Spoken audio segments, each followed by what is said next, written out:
कैसे महायुति ने महाराष्ट्र किया फतेह। सीएम बनने के बाद फडणवीस ने बताई अंदर की बात। महाराष्ट्र चुनाव में महायुति ने बम्पर जीत दर्ज की थी, जिसके बाद भाजपा नेता देवेंद्र फडणवीस के सिर सत्ता का ताज सजा। अब महाराष्ट्र का मुख्यमंत्री बनने के बाद देवेंद्र फडणवीस ने विधानसभा चुनावों में महायुति की जीत की असल वजह बताई। फडणवीस ने कहा कि महायुति की जीत में हिंदुत्व ने अहम भूमिका निभाई और जवाबी ध्रुवीकरण ने पूरा काम कर दिया। गुरुवार को तीसरी बार महाराष्ट्र के मुख्यमंत्री के रूप में शपथ लेने वाले फडणवीस ने एक टीवी चैनल को दिए एक साक्षात्कार में कहा कि हिंदुत्व और विकास एक ही सिक्के के दो पहलू हैं और उन्होंने भाजपा के हिंदुत्व को जीवन जीने का तरीका बताया। फडणवीस ने यह भी आरोप लगाया कि विपक्षी महाविकास अघाड़ी गठबंधन ने इस्लामिक विद्वान सज्जाद नोमानी जैसे लोगों के साथ समझौता किया था, जिसमें 2012 से मुसलमानों के खिलाफ दर्ज दंगों के मामलों को वापस लेने पर सहमति बनी थी।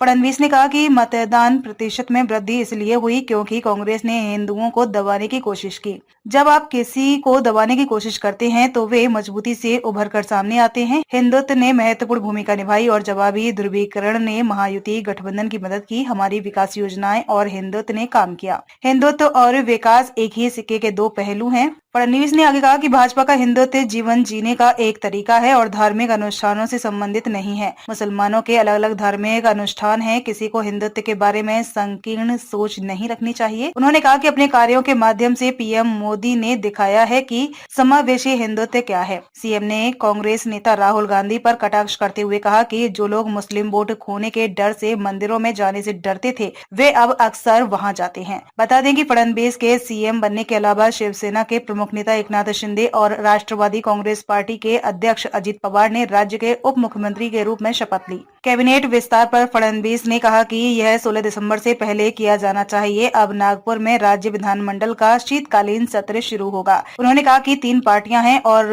उनमें से प्रत्येक को उनका उचित सम्मान दिया जाएगा। हम लगभग वहां पहुंच चुके हैं। पोर्टफोलियो आवंटन के लिए चर्चा चल रही है। उन्होंने कहा कि मैं सभी राजनीतिक नेताओं के साथ संवाद स्थापित करने की कोशिश करूंगा जो 2019 से बंद है।